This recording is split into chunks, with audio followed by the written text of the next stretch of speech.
राहुरी तालुक्यातील आरडगाव येथे मध्यमवर्गीय सर्वसाधारण कुटुंब राहत होते। दिनांक 18 जून 2022 रोजी सकाळी 10 वाजण्याच्या सुमारास त्यातील एक मुलगी आणि मुलगा आजारी असल्याने औषध उपचाराकरिता आईवडील त्यांना घेऊन मांजरी येथील प्राथमिक आरोग्य केंद्रात गेले। दुपारी 12:30 वाजण्याच्या सुमारास ते परत आले तर त्यांना त्यांच्या 3 मुली आणि शेजारी पाजाऱ्यांची मुले घराशेजारी खेळत असताना दिसले, परंतु त्यातील सर्वात 5 वर्षाची अबक मुलगी दिसली नाही।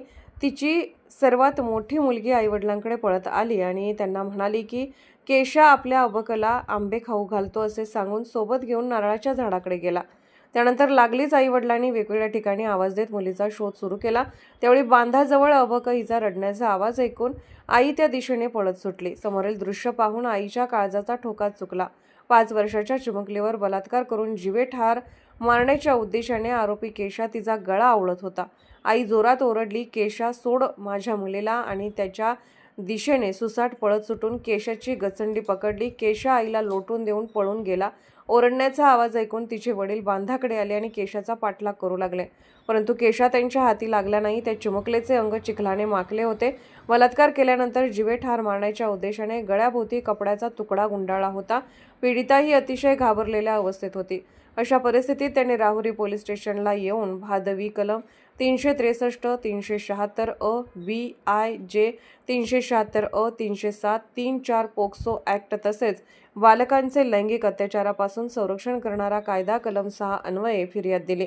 या गुन्ह्याचा प्राथमिक तपास PSI सज्जन कुमार नारेडा यांनी केला। गुन्ह्याचे गांभीर्य व संवेदनशीलता पाहून गुन्ह्याचा पुढील तपास DYSP संदीप मेटके यांच्याकडे वर्ग करण्यात आला। त्यांनी सखोल तपास करून न्यायालयात दोषारोपपत्र दाखल केले। या खटल्यामध्ये सरकार पक्षातर्फे एकूण 17 साक्षीदार तपासण्यात आले।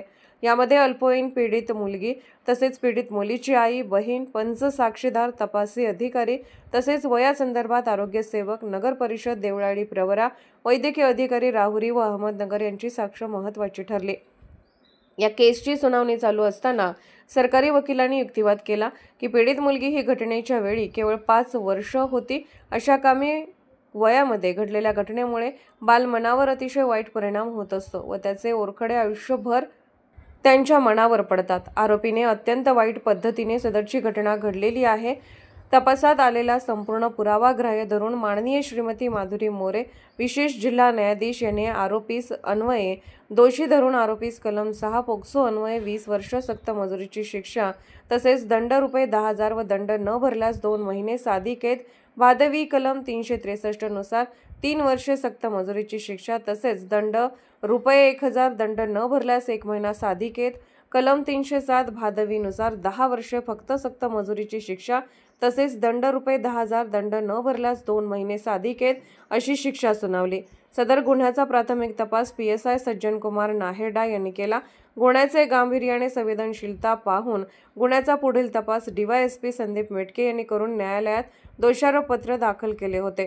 त्यांना महाराष्ट्र पोलीस नायक अश्विनी पवार, विलास उकिरडे, रवींद्र माळी यांनी सहकार्य केले। सहाय्यक सरकारी अभियोक्ता वैशाली राहुल राऊत यांनी सरकारी पक्षाची बाजू मांडली। पैरवी अधिकारी पोलीस कॉन्स्टेबल 1511 RD आडसूळ आणि पोलीस कॉन्स्टेबल 2582 योगेश वाघ, गणेश लिपणे, रोहित पालवे यांनी सहकार्य केले। सार्वमंथन न्यूज, महाराष्ट्र, राहुरी, अहिल्यानगर।